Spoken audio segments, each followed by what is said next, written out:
ਚੋਣਾਂ ਦਾ ਮਾਹੌਲ ਹੈ ਪੰਜਾਬ 'ਚ, ਦਿਨੋਂ ਦਿਨ ਰੋਜ਼ ਇੱਕ ਨਵੀਂ ਖਬਰ, ਨਵੀਂ ਇੱਕ ਪਾਰਟੀ ਉੱਭਰ ਕੇ ਸਾਹਮਣੇ ਆਉਂਦੀ ਹੈ। ਅੱਜ ਇਹਦਾ ਜ਼ੋਰ ਹੈ। ਪਿਛਲੇ ਕੁਝ ਦਿਨਾਂ 'ਚ ਕੈਨੇਡਾ ਨੇ ਦਿੱਤੀਆਂ ਬਹੁਤ ਜ਼ਿਆਦਾ ਰਿਜੈਕਸ਼ਨਾਂ, ਅਤੇ ਅੱਜ ਜਿਸ ਹਿਸਾਬ ਨਾਲ ਕਾਲਿੰਗ, ਜਿਸ ਹਿਸਾਬ ਨਾਲ ਕੁਐਰੀਜ਼ ਆਉਂਦੀਆਂ, ਮੈਂ ਕਹਿੰਦਾ ਜੀ ਅੱਜ ਆਸਟ੍ਰੇਲੀਆ ਦਾ ਜ਼ੋਰ ਹੈ। ਤੁਹਾਡਾ ਕੀ ਮੰਨਣਾ? जी सच्चाई है। पहले जहाँ 10 में से 9 कॉल्स आती थी कनाडा की, अब 10 में से 6-7 कॉल आ रही हैं ऑस्ट्रेलिया की। और नेचुरल सी बात है, बहुत सारा स्टूडेंट है जो पिछले 2-2.5 साल से वेट कर रहा था, तो अब जैसे फ़्लाइट ओपन हो चुकी है तो स्टूडेंट्स ने जाना स्टार्ट कर दिया है। और इवन इतनी ज़बरदस्त अनाउंसमेंट गवर्नमेंट ने की है, ऑस्ट्रेलियन हाई कमीशन ने या ऑस्ट्रेलियन गवर्नमेंट ने, कि भाई एम्बेसी फीस भी वेवर है। ਮੈਂ ਤਾਂ ਹੀ ਚੋਣਾਂ ਨਾਲ ਜੋੜਿਆ। ਇੱਕ ਪਾਰਟੀ ਕਹਿੰਦੀ ਅਸੀਂ ਆਹ ਕਰਾਂਗੇ, ਦੂਜੀ ਕੰਟਰੀ ਕਹਿੰਦੀ ਜੀ ਅਸੀਂ ਐਮਬੈਸੀ ਫੀਸ ਵੀ ਛੱਡੀ, ਫੁੱਲ टाइम वर्क परमिट भी है साढ़े को। तो उसके पीछे रीजन यही है कि जी पिछले 2 साल से बच्चा नहीं गया, मैन पावर की शॉर्टेज है वहाँ पे, तो दैट्स द रीजन आज की डेट में वो लोग बच्चों को बुला रहे हैं। साथ साथ में जैसे न्यू अनाउंसमेंट और भी है कि भाई जहाँ 18 महीने का वर्क वीजा था एसओएलएस डिप्लोमा वालों को, उनको 2 साल का कर दिया। ऑस्ट्रेलिया को ब्रांड बनाने के लिए या मार्केट में कम्पीट करने के लिए उन्होंने जो बच्चे बैचलर का मास्टर्स करने जा रहे हैं उनको 3 ईयर का वर्क वीजा कर दिया जहाँ 2 साल का था। तो ये इतनी ज़बरदस्त अनाउंसमेंट है, और international students can do the full time work. तो ये बहुत बड़ी अनाउंसमेंट्स हैं, और उस अनाउंसमेंट का फायदा उठाते हुए बच्चों ने वीजा भी लिए। मेरे हाथ में वीजा भी ले आए हो? जी चलो यार, पहली शुरुआत ਜਿਹੜੇ ਲਾਈਵ ਸ਼ੋਅ ਦੇ ਵਿੱਚ ਆਸਟ੍ਰੇਲੀਆ ਵੀਜ਼ੇ ਦਿਖਾਏ ਜਾ ਰਹੇ ਆ, ਸੋ ਦੇਸ਼ ਪ੍ਰਦੇਸ਼ ਦਾ ਉਪਰਾਲਾ ਵੈਸਟਰਨ ओवरसीज ਵੱਲੋं। जी सर। जी देखिए, पुलकित स्टूडेंट है और ये 7 बैंड वाला बच्चा है, 2021 में 12th है, 93% मार्क्स थे, ही गोट द वीज़ा। मैं कि कनाडा वाली बात करूँगा, बहुत ज़बरदस्त प्रोफाइल है। इसके अलावा अगर मैं ऑस्ट्रेलिया की बात करूँ, परविंदर कौर है, स्पाउस के साथ जा रही है, और इसका 2018 में BBA, उसके बाद कंटिन्यू वर्क एक्सपीरियंस है, और इसके 6.5 बैंड है, फ्लिंडर यूनिवर्सिटी में बच्ची जा रही है। नेक्स्ट जी रणवीर सिंह, 12th के बाद ये बैचलर करने जा रहे हैं, बैचलर ऑफ बिजनेस में, और यूनिसा यूनिवर्सिटी में है। नवीन कुमार है, 12th 2019 में की थी, और टॉरंटो यूनिवर्सिटी में इसका बैचलर ऑफ बिजनेस में वीज़ा लगा है। रवीश कुमार है, रवीश कुमार ने जो 12th की है, 12th के ग्रेजुएशन की है इसने, और ग्रेजुएशन के बाद इसका वीज़ा लगा है MBA के लिए। इसके बाद गुरदीप सिंह है, Gurdeep Singh master of IT course में जा रहे हैं SU साउदर्न क्रॉस यूनिवर्सिटी में, 7 बैंड नो लेस देन 6.5 है, BCA किया इसने 2020 में, और 1 साल की इसकी डिग्री एक्सटेंडेड है।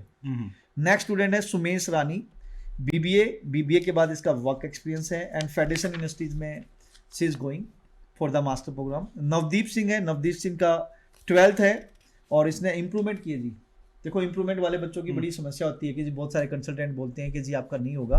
इसने 2019 के बाद इम्प्रूवमेंट की, 2020 में पूरा 1 साल लगाया, एंड IELTS में 6 बैंड नो लेस देन 5.5, और IT प्रोग्राम में ये IIBT फेडरेशन के लिए जा रहा है, और एडिलेड में इसका वीज़ा आया है। अंकित स्टूडेंट है, 12 2020, and he goat the visa. Sandeep BCA की है, 53% मार्क्स ओनली 2018 में, ATMC federation master of technology, मतलब ग्रेजुएशन तो बाद नियर अबाउट 50% ਦੇ ਨੇੜੇ ਤੇੜੇ ਵੀ ਵੀਜ਼ੇ ਆਉਂਦੇ ਆ जी, आएंगे अगर बच्चा अच्छे तरीके से प्रिपेयर होगा तो। जसबीर सिंह है, 12th की 2020 में, और PT में 79 स्कोर है, ही गोट द वीज़ा। रिया ये लड़की है, इन्होंने IELTS में 6.5 बैंड लिए थे, और ये बैचलर्स के लिए जा रही है, और इसकी 12th में 61% मार्क्स है CBSE में, she got the visa. Navjeet Kaur है, इसने BSc नर्सिंग कर रखी है, मास्टर ऑफ हेल्थ साइंस के लिए जा रही है यूनिवर्सिटी ऑफ क्वींसलैंड में। गुरमीत सिंह है, साउदर्न क्रॉस यूनिवर्सिटी में, यूनिवर्सिटी साउदर्न क्रॉस यूनिवर्सिटी है, MIT प्रोग्राम में जा रही है, और BCA किया था इसने 2020 में। इसके अलावा प्रियांश है, 12th आर्ट्स में थी, इसके बाद इसने BA के बाद इसके 6.5 बैंड नो लेस देन 5.5, एक मॉड्यूल में 5.5 है। कैपलाइन बिजनेस स्कूल में MBA प्रोग्राम के लिए बच्चा जा रहा है। सुरेश कुमार, 2020 में non medical, 77% marks, IELTS 6 band, Toronto university में ये बच्चा जा रहा है। रविंदर कौर, ये मास्टर ऑफ हेल्थ साइंस के लिए बच्चा जा रहा है। इसके अलावा ब्रो मैं पहले ਆਸਟ੍ਰੇਲੀਆ ਤੇ ਗੱਲ ਕਰ ਲਈ, ਫਿਰ ਕੈਨੇਡਾ ਤੇ ਆ ਜਾਂਦੇ ਆ। ਜਿਹੜੇ ਆਸਟ੍ਰੇਲੀਆ ਦੇ ਆ, ਤੁਸੀਂ ਇਹ ਜਿਹੜੇ ਦੱਸੇ, ਕੁਝ ਲੈਵਲ 1 ਦੀ ਯੂਨੀਵਰਸਿਟੀਜ਼ ਨੇ, ਕੁਝ ਲੈਵਲ 2 ਦੀਆਂ ਵੀ ਨੇ, ਕੁਝ ਗ੍ਰੈਜੂਏਸ਼ਨ ਵਾਲੇ ਨੇ, ਕੁਝ ਮਾਸਟਰ ਵਾਲੇ ਨੇ, ਕੁਝ +2 ਵਾਲੇ ਵੀ। ਜੀ। ਹੁਣ ਐਗਜ਼ੈਕਟਲੀ ਵੀਜ਼ਾ ਲੈਣ ਲਈ ਜ਼ਰੂਰੀ assessment level of college institute ਕਰਦਾ ਕਿ ਨਹੀਂ ਕਰਦਾ। ਸੈਕੰਡਲੀ +2 ਵਾਲਿਆਂ ਨੂੰ ਡਿਪਲੋਮਾ ਦੇ ਵਿੱਚ, ਜਿਵੇਂ ਉਹਨਾਂ ਨੇ ਕਹਿਤਾ 2 ਸਾਲ ਦਾ ਵੀਜ਼ਾ ਦੇਵਾਂਗੇ ਬਾਅਦ ਦੇ ਵਿੱਚ, ਅਗਰ SOL ਲਿਸਟ ਵਾਲੇ ਪ੍ਰੋਗਰਾਮ ਵਿੱਚ ਜਾ ਰਹੇ, SOL ਦੇ ਜਾ ਰਹੇ ਤਾਂ 2 ਸਾਲ ਦਾ ਵਰਕ ਪਰਮਿਟ ਮਿਲੇਗਾ, ਵੀਜ਼ਾ। ਚਾਂਸਿਸ ਆਫ ਵੀਜ਼ਾ ਕੀ ਰਹਿਣਗੇ, ਅਸੈਸਮੈਂਟ ਲੈਵਲ ਦੀ ਇੰਪੋਰਟੈਂਸ ਕੀ ਰਹੇਗੀ? देखिए जुलाई इनटेक में हर एक बच्चे का वीज़ा आएगा बशर्ते कि आप जेन्युइन स्टूडेंट्स हो। ਜੈਨੂਇਨ ਤੋਂ GT ਭਾਵ? जेन्युइन तो भाव है, डिटेल में ये तकरीबन आधे घंटे का लेक्चर है।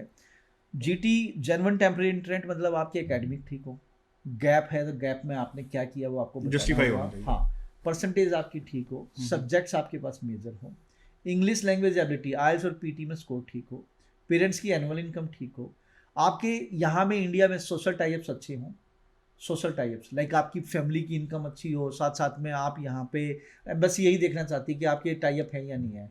पॉलिटिकल और सिविल अनरेस्ट ना हो किसी भी कंट्री में, जैसे यहाँ पे पॉलिटिकल इशू चल रहे हैं, दंगे चल रहे हैं, कोई और चीज़ चल रही है, तो एम्बेसी मानती है कि ये तो बंदा वहाँ पे सेट हो जाएगा। इसके अलावा आपका इमिग्रेशन हिस्ट्री ठीक हो, आप कभी ऑस्ट्रेलिया गए तो टाइम पे वापस आए, आपने कोर्स चेंज ना किया हो, पीआर अप्लाई करने की कोशिश ना की हो।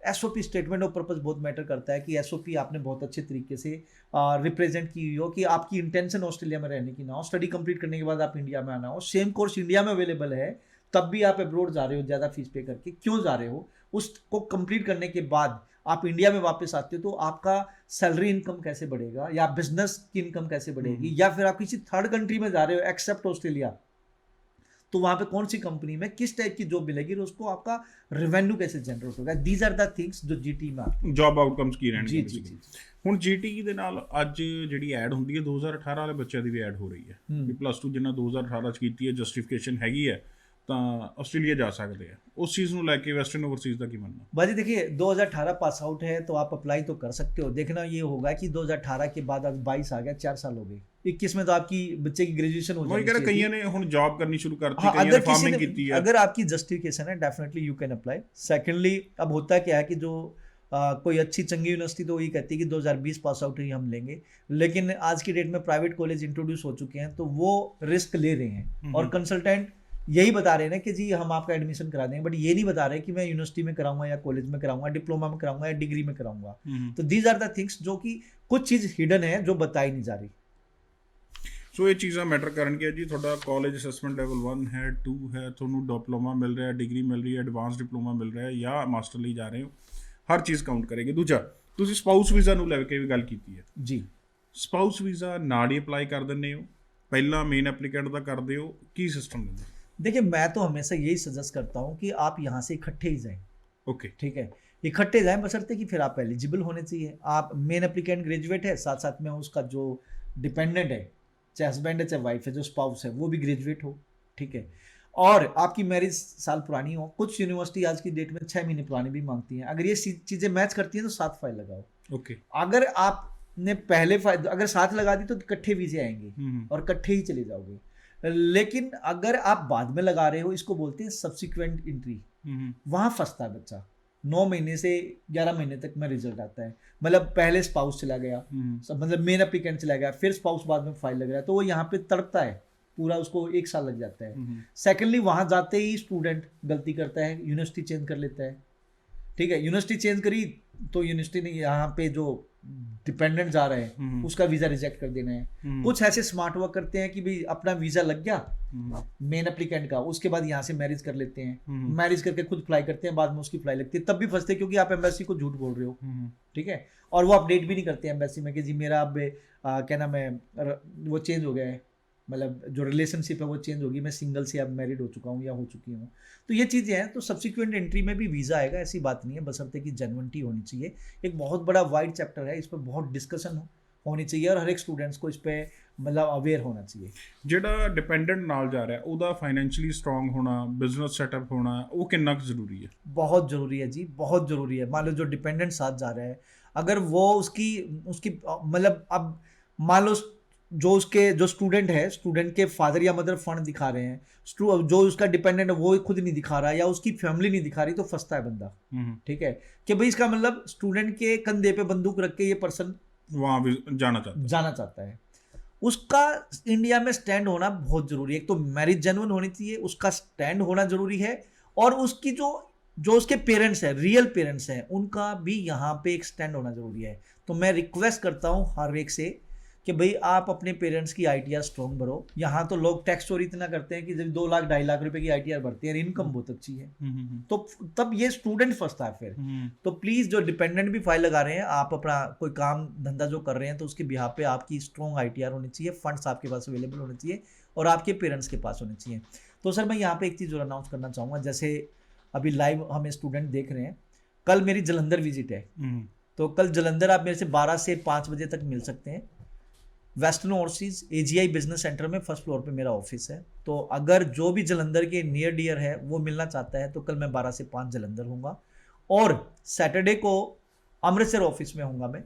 रणजीत एवेन्यू B ब्लॉक में मेरा ऑफिस है, यूनियन बैंक ऑफ इंडिया के पास के ऊपर, first floor, western overseas. Saturday को भी मैं 11 बजे से लेके 5 बजे तक अवेलेबल हूँगा। तो ये 2 दिन है पंजाब में, जिसमें कल का दिन फ्राइडे के दिन जलंधर और सैटरडे के दिन आप मेरे से अमृतसर ऑफिस में मिल सकते हैं ਜੀ। ਅੱਛਾ ਸਰ, ਇੱਕ ਹੋਰ ਚੀਜ਼, ਜਦੋਂ ਤੁਸੀਂ ਆਸਟ੍ਰੇਲੀਆ ਦੀ ਗੱਲ ਕਰਦੇ ਹੋ, ਬਹੁਤ ਜ਼ਿਆਦਾ ਐਡਵਰਟਾਈਜ਼ਮੈਂਟ ਨਹੀਂ ਹੈ। ਜਿਵੇਂ ਕੈਨੇਡਾ ਸੀ, ਹਰ ਕੋਈ ਐਡ ਕਰ ਰਿਹਾ ਸੀ, ਹਰ ਕੋਈ ਕਹਿੰਦੇ ਮੈਂ ਵੀ ਕਰਾ ਦੂੰਗਾ। ਕੀ ਕਾਰਨ ਹੈ? ਆਸਟ੍ਰੇਲੀਆ ਦੇ ਟਾਈਪ ਨਹੀਂ ਮਿਲਦੇ, ਇਹਦੇ ਕਰਨਾ ਨਹੀਂ ਆਉਂਦਾ ਕਿਸੇ ਨੂੰ, ਜਾਂ ਟੈਕਨੀਕਲ ਜ਼ਿਆਦਾ ਹੈ? ਇਹਦੇ ਕੀ ਹਰਜ ਹੈ? देखिए सर, मैं तो शुरू से ही प्रमोट कर रहा हूँ, ਤੁਸੀਂ ਤਾਂ ਏਰੀ ਮੈਂਬਰ ਹੋ ਸਰ। मैं एरी मेंबर हूँ और इसके अलावा क्वालिफाइड कंसल्टेंट भी हूँ, और साल में तकरीबन हमें चांस मिलता है वीज़ा ऑफिसर से भी मिलने का, कॉन्फ्रेंस अटेंड करने का। तो अब ये कोई कंसल्टेंट कर रहा नहीं कर रहा मैं कह नहीं सकता, लेकिन आज की डेट में हर एक का बस का है ऑस्ट्रेलिया? नहीं, हर एक का बस का नहीं, क्योंकि ये GT अप्रूवल लेना, और नॉर्थ इंडिया में हर एक कंसल्टेंट को एग्रीमेंट नहीं मिलते, और साइमल्टेनियसली स्टूडेंट्स का रुझान तो बढ़ रहा है लेकिन कंसल्टेंट के टाई अप नहीं है। और पिछले 2 साल से काफ़ी ऑफिसेज, काफ़ी कंसल्टेंट भाई तो ऐसे थे जिनके पास काउंसलर्स ही नहीं थी ऑस्ट्रेलिया की, तो वो अब कोप अप नहीं कर पा रहे, काउंसलर भी नहीं मिल रही एकदम। काउंसलर, अच्छा पिछले 2 साल से जब काउंसलर ऑस्ट्रेलिया चला ही नहीं, तो वो काउंसलर क्यों रखते? अच्छा काउंसलर रखते तो वो एजुकेटेड नहीं है, नॉलेज नहीं है। तो आज की डेट में ये थोड़ा सा सिचुएशन टफ हो रही है, और हमने पहले दिन से ही काउंसलर्स रखी हैं हर एक कंट्री जी। तो मैं एक होर च ਤੁਸੀਂ कनाडा ਦੀ डिस्कशन करना चाਹੁੰਦੇ ਸੀ, ਪਹਿਲੇ ਤੁਸੀਂ ਉਹ प्रोफाइल ਦੱਸ ਦਿਓ। देखिए जैसे बोल रहे हैं कि वीज़ा नहीं आते, मैं एक भाई साहब की प्रोफाइल बताना चाहूँगा। गौरव शर्मा स्टूडेंट है, लोकेशन चेन्नई है इसकी, अच्छा, और करंट लोकेशन ये ग्वालियर में है। और ये बच्चा एक बार रिफ्यूज होके मेरे पास आया था किसी फेयर में, दिल्ली के फेयर में ये बच्चा आया था, और एक बार रिफ्यूज था, और जिसके रेफरेंस से ही आया उसकी इतनी माड़ी प्रोफाइल थी, मिस्टर शेख थे चेन्नई से, उसका वीज़ा वेस्टर्न ओवरसीज से लगा था। उसने रिकमेंड किया गौरव शर्मा को कि भाई भला होगा तो वेस्टर्न ओवरसीज में जाकर होगा। बड़ा नहीं बोल रहा है, लेकिन ऐसा स्टूडेंट्स ने मुझे स्टेटमेंट दी, मतलब उन्हें फीडबैक आ जी, फीडबैक दी। इसने बैचलर की है इंजीनियरिंग में 2010 में, और आज है 22, तकरीबन 12 साल हो गए। और एक इन्होंने PG डिप्लोमा किया था 13 में मार्केटिंग में इंडिया में, और उसके बाद का वर्क एक्सपीरियंस है 13 से 15 असिस्टेंट मैनेजर, 15 से 16 एनालिसिस्ट, 16 से 18 अगेन एनालिसिस, 18 से 20 सीनियर मैनेजर, और 20 से टिल डेट तक डिप्टी मैनेजर। और CBU के ब्रिटन यूनिवर्सिटी में PG डिप्लोमा, जो पोस्ट बैचलर डिप्लोमा है अपना बिजनेस मैनेजमेंट का, उसमें इसकी रिफ्यूजल आई थी। हमारे पास ये फाइलिंग के लिए बच्चा आया, क्योंकि ऑलरेडी ये कहीं और कंसल्टेंट से रिफ्यूज था, इसकी फाइल लगाई and finally he goat the visa. तो ऐसी प्रोफाइल 13 लास्ट PG डिप्लोमा 13 है, और उसके बीच में भी 2 साल का गैप है, क्योंकि 10 में उसकी वो है क्या नाम है इंजीनियरिंग के बाद मार्केटिंग का डिप्लोमा। ਚਲੋ ਇਹਦੇ ਤੇ ਹੋਇਆ ਵੀ ਇੱਕ ਐਕਸਪਰਟ ਟੀਮ ਹੈ ਜਿਹਨੇ ਫਾਈਲ ਚੰਗੀ ਤਰ੍ਹਾਂ ਕੀਤੀ, ਲਾਈ, ਵੀਜ਼ਾ ਆ ਗਿਆ। ਕਿੰਨੇ ਕਿਹੇ ਜਿਹੇ ਸਟੂਡੈਂਟ ਹੁੰਨੇ ਜਿੰਨੇ ਕਿ ਵੀਜ਼ਾ ਲੈ ਪਾਉਂਦੇ ਨੇ? सर अगर अच्छे तरीके से फाइल लगाई जाए, अच्छे तरीके से हाई कमीशन को रिप्रेजेंट किया जाए, तो पॉसिबिलिटीज बहुत ज़्यादा रहती है। ਹੁਣ ਅੱਜ ਦੀ ਡੇਟ ਦੀ ਰਿਜ਼ਲਟ ਦੀ ਗੱਲ ਕਰੀਏ, 90% 8 ਬੈਂਡ अब वीजे आ रहे हैं जी, रिफ्यूजल हो चुकी है। कनाडा हाई कमीशन ने अनाउंसमेंट करी है जी, they are spending lot of money on their IT, ठीक है ना। वो चाहते हैं कि हम बहुत जल्दी अपना जो प्रोसेसिंग टाइम है वो स्पीड अप कर दें, और जल्दी से वो अपना दोबारा बैक टू नॉर्मल हो जाए। नहीं तो ठीक है, बट वो बच्चों का हुण की बनेगा? वो बच्चे दोबारा कनाडा अप्लाई करें, अगर प्रोफाइल ठीक है, अगर ठीक नहीं है तो दोबारा अपना कंट्री चेंज कर ले। मैं उन्होंने गल कर रहा जिन्हें 7 8 बैंड 90% नंबर 2021 पास आउट, वो आए वेस्टर्न ओवरसीज के पास, वीज़ा लगेगा, चांसेस हाई हैं। उसके पीछे रीज़न ये है कि जी आपकी फाइल को पूरा अच्छे तरीके से असेस किया जाएगा। गारंटी तो मैं नहीं दूंगा, ठीक है, लेकिन हमारी जो 18 ईयर की जो एक्सपर्टीज़ है, साथ साथ में हम रेगुलेटेड कैनेडियन इमिग्रेशन कंसल्टेंट हैं, कनाडा में ऑफिस है, अच्छी तरीके से आपकी फाइल असेस करके हमारे हिसाब से चलोगे तो हाई पॉसिबिलिटी है कि भी आपका वीज़ा लिया जा सकता है ਜੀ। ਸੋ ਕੋਈ ਵੀ ਮਨ ਦਾ ਵੀ ਸਵਾਲ ਹੈ ਜੀ, ਤੁਸੀਂ ਵੀ ਸਾਂਝਾ ਕਰ ਸਕਦੇ ਹੋ। ਮਾਫੀ ਚਾਹੁੰਦਾ ਵੀ ਹਲੇ ਸਵਾਲ ਨਹੀਂ ਲੈ ਪਾਏ ਕਿਉਂਕਿ ਪਹਿਲੇ ਆਸਟ੍ਰੇਲੀਆ ਦੇ ਵੀਜ਼ੇ ਸੀਗੇ ਜੀ, ਉਹ ਵੀ ਦਿਖਾਉਣੇ ਜ਼ਰੂਰੀ ਸੀ ਵੀ ਹਾਂ ਬੱਚੇ ਹੁਣ ਅਪਲਾਈ ਕਰਨ, ਜੇ ਪ੍ਰੋਫਾਈਲ ਚੰਗੀ ਹੈ, ਕੰਸਲਟੈਂਟ ਚੰਗਾ ਹੈ ਤਾਂ ਵੀਜ਼ਾ ਮਿਲ ਸਕਦਾ। ਬਟ ਡਿਪੈਂਡ ਉਹੀ ਕਰੇਗਾ ਕਿ ਕੰਸਲਟੈਂਟ ਦਾ ਐਕਸਪੀਰੀਅੰਸ ਕੀ ਹੈ। ਹੁਣ ਦੱਸਿਆ ਜਿਹੜੀ ਪ੍ਰੋਫਾਈਲ ਬਾਰੇ ਵੀ ਇਹਨਾਂ ਤੋਂ ਵੀਜ਼ਾ ਲਿਆ, ਬੜੀ ਚੈਲੰਜਿੰਗ ਪ੍ਰੋਫਾਈਲ ਹੈ ਇਹ, ਬਟ ਵੀਜ਼ਾ ਆਉਂਦਾ ਤਾਂ ਜੇ ਐਕਸਪੀਰੀਅੰਸਡ ਕੰਸਲਟੈਂਟ ਹੈ, ਉਹਦੀ ਟੀਮ ਚੰਗੀ ਹੈ, ਉਹਨਾਂ ਨੂੰ ਐਕਸਪੀਰੀਅੰਸ ਹੈ। ਸੋ ਕਾਲ ਵੀ ਲੈਂਦੇ ਹਾਂ ਜੀ। Hello sir. ਸਤਿ ਸ਼੍ਰੀ ਅਕਾਲ ਜੀ। ਸਰ ਹਾਂ ਜੀ, ਸਤਿ ਸ਼੍ਰੀ ਅਕਾਲ ਸਰ। ਸਰ ਕੈਨੇਡਾ ਦੇ ਸਪੋਰਟਸ ਵੀਜ਼ੇ ਬਾਰੇ ਪੁੱਛਣਾ ਹੀ ਆ ਰਿਹਾ ਕਿ ਨਹੀਂ? कनाडा स्पाउस वीज़ा सर की कहना जी? देखिए, अगर आपने फाइल लगा रखी नहीं लगा रखी मुझे नहीं पता, लेकिन अगर आपका मेन एप्लीकेंट बाहर है और आप आज की डेट में स्पाउस या ओपन वर्क वीज़ा लगा रहे हैं तो पॉसिबिलिटी है आपका वीज़ा आएगा। बट देखनी कई चीज़ें होती हैं कि वो जो आगे जो पर्सन बैठा है, जो मेन एप्लीकेंट स्टूडेंट है, वो किस तरीके से मतलब बिहेव है उसका, वो पढ़ाई कर रहा है, उसकी परफॉर्मेंस एजुकेशन में कैसी है, यहाँ जो स्पाउस है उसकी प्रोफाइल क्या है, उसके पास फंडिंग कितनी है, उसके पास ITR कितने की है, ये सारी की सारी चीज़ें, और जो कंसल्टेंट है उसका प्रेजेंटेशन का तरीका क्या है फाइल पुट करने का, इन सब चीज़ों पे वीज़ा है ਜੀ। ਬਿਲਕੁਲ ਜੀ, ਵੀਜ਼ਾ ਸਿਰਫ ਇੱਥੇ ਨਹੀਂ ਡਿਪੈਂਡ ਕਰਨਾ, ਵੀਜ਼ੇ 'ਤੇ ਕਾਫੀ ਚੀਜ਼ਾਂ ਡਿਪੈਂਡ ਕਰਨਗੀਆਂ। ਤੁਸੀਂ ਮੈਂ ਫਿਰ ਦੱਸ ਦਵਾਂ, ਜੇ ਮਿਲਣਾ ਚਾਹੁੰਦੇ ਹੋ ਤਾਂ ਉਹਨਾਂ ਲਈ ਬੜਾ ਅੱਛਾ ਮੌਕਾ ਜੀ। ਜਿਹੜੇ ਜਲੰਧਰ ਦੇ ਨੇੜੇ ਤੇੜੇ ਨੇ, ਉਹ ਕੱਲ੍ਹ ਨੂੰ ਫਰਾਈਡੇ ਵਾਲੇ ਦਿਨ AGI ਟਾਵਰ ਦੇ ਵਿੱਚ ਆਫਿਸ ਹੈ, ਉੱਥੇ ਵੈਸਟਰਨ ਓਵਰਸੀਜ਼ ਆਫਿਸ 'ਚ ਮਿਲ ਸਕਦੇ ਨੇ ਪ੍ਰਦੀਪ ਜੀ ਨੂੰ ਖੁਦ। ਸ਼ਨੀਵਾਰ ਵਾਲੇ ਦਿਨ ਅੰਮ੍ਰਿਤਸਰ ਸਾਹਿਬ ਉੱਥੇ ਮਿਲ ਸਕਦੇ ਨੇ, ਰਣਜੀਤ ਐਵੀਨਿਊ 'ਚ ਆਫਿਸ ਹੈ। पर टाइमिंग की रहेगी वो मैं चाहूँगा एक बार सर तुम दस दो जी। कल आप मेरे से जलंधर मिल सकते हैं और 12 बजे से 5 बजे तक AGI बिजनेस सेंटर में वेस्टर्न ओवरसीज का ऑफिस है, फर्स्ट फ्लोर पे, वहाँ मिल सकते हैं। और सैटरडे को Ranjit Avenue B block Amritsar western overseas का ऑफिस है, यूनियन बैंक ऑफ इंडिया के ऊपर, वहाँ आप मेरे 11 से 5 मिल सकते हैं। 11 तो 5 तो 12 तो 5 मिल सकते हैं। सो सर कोई खास गलबात? खास मैं रियलिटी टेस्ट की बात करना चाहूँगा। रियलिटी टेस्ट बहुत पॉपुलर होते जा रहे हैं डे बाय डे, और आप लोगों का प्यार बहुत ज़बरदस्त मिल रहा है। तो 4 फेब पटियाला है जी, मेरे ख्याल से आज 3rd है, आज जी आज 3rd है। कल के दिन हमारा पटियाला होने जा रहा है बालसन में, 12 फरवरी को अमृतसर, 17 फरवरी को कुरुक्षेत्र और 24 फरवरी को चंडीगढ़ में IELTS रियलिटी टेस्ट हो रहा है। इसके अलावा PTE and CD IELTS reality test 9 Feb को होने जा रहा है। और IELTS और PT की वर्चुअल वर्कशॉप है 3 दिन की। अगर IELTS PT में अगर आपका स्कोर नहीं आ रहा तो ये आप जरूर लगाएं, westernoverseas.events पे जाकर रजिस्टर कर लें। IELTS की 7th 8th और 9th फेब को होने जा रही है, और PT की 10th 11th और 12th फेब को क्लासेज होने जा रही हैं जी। सो कोई भी मन का भी सवाल है जी साझा किया जा सकता है। सो शो का समा जो लिमिटेड रहिंदा, बट मैं फिर चाहूँगा कल के दिन जिन्हें मिलना है जलंधर ऑफिस 12 तो 5, परसों शनिवार वाले दिन 11 तो 5 ਅੰਮ੍ਰਿਤਸਰ ਸਾਹਿਬ ਵਿਖੇ ਮਿਲਿਆ ਜਾ ਸਕਦਾ। ਜਲੰਧਰ ਅੰਮ੍ਰਿਤਸਰ ਖੁਦ ਦੀ ਵਿਜ਼ਿਟ ਹੈ ਇਹਨਾਂ ਦੀ। ਵਿਜ਼ਿਟ ਦੇਖਣੇ ਅੰਮ੍ਰਿਤਸਰ ਵੀ ਦੇਖ ਸਕਦੇ ਹੋ ਤੁਸੀਂ, ਇਹ ਨਾਲ ਹੀ ਹੋਣਗੇ, ਤੇ ਆਪਣੀ ਪ੍ਰੋਫਾਈਲ ਜਿਹੜੀ ਆ ਫ੍ਰੀ ਆਫ ਕਾਸਟ ਅਸੈਸ ਕਰਾ ਸਕਦੇ ਹੋ। ਬਹੁਤ ਬਹੁਤ ਸ਼ੁਕਰੀਆ ਸਰ ਸ਼ੋਅ ਦੇ ਵਿੱਚ ਆਉਣ ਲਈ। Thank you, thank you. ਸ਼ੁਕਰੀਆ ਸਾਰੇ ਦਰਸ਼ਕਾਂ ਦਾ ਵੀ, ਟੈਕਨੀਕਲ ਟੀਮ ਦਾ। ਸੋ ਸ਼ੋਅ ਨੂੰ ਇੱਥੇ ਖਤਮ ਕਰਦੇ ਹਾਂ ਜੀ। ਸਤਿ ਸ਼੍ਰੀ ਅਕਾਲ।